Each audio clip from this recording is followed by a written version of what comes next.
Let's face it, when you hear the phone ring and you pick it up and you hear an aggressive tone on the other side, all of a sudden it's a debt collector. It's not the most pleasant feeling. Hey, it could have potentially ruined your entire day. Well, you're not alone. In this video, I'm going to show you how you can deal with these debt collectors. More specifically, I'm going to show you 3 key tactics and strategies that you can apply today in order to get these dreaded debt collectors away from you. I've personally used these strategies to help hundreds of my clients. You'll learn techniques like the ping method, the Fdcpa audit, as well as the B2C checker. All of these strategies are hands down extremely powerful, and when combined together, they create phenomenal results. So stay tuned. Now, before we get started, if you're new to this channel and you haven't subscribed, turn that bell icon on, subscribe, and don't forget to like this video. If you're into credit repair, wealth building, and business tactics, this is the place to be.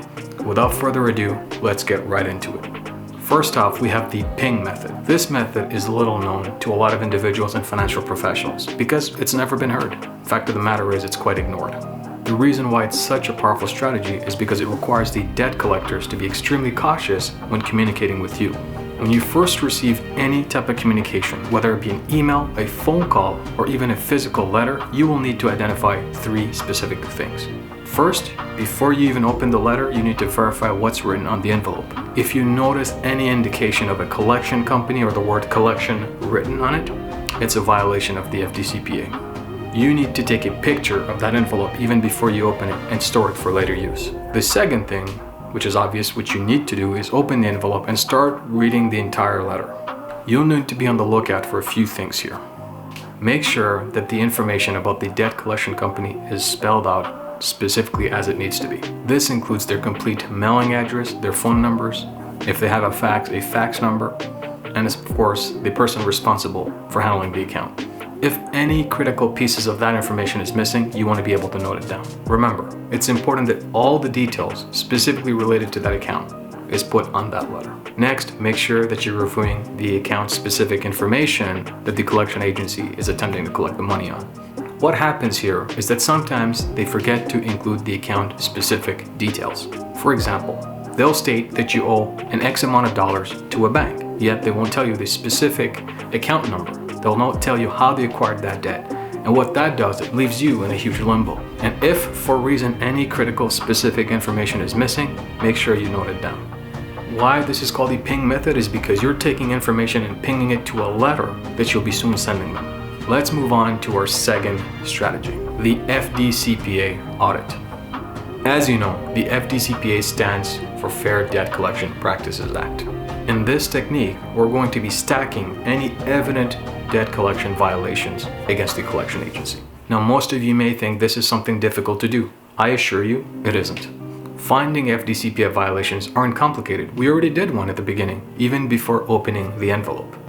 All it takes is to know what to be on the lookout for.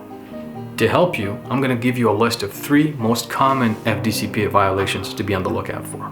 The first thing they need to do is when you send them a letter requesting specific account-related information, as debt collectors, as soon as they receive that letter, they have to stop reporting it to the credit bureaus. The reason why this is because in the past, judges have decided that reporting an account on a credit report during a collection process is considered a collection activity.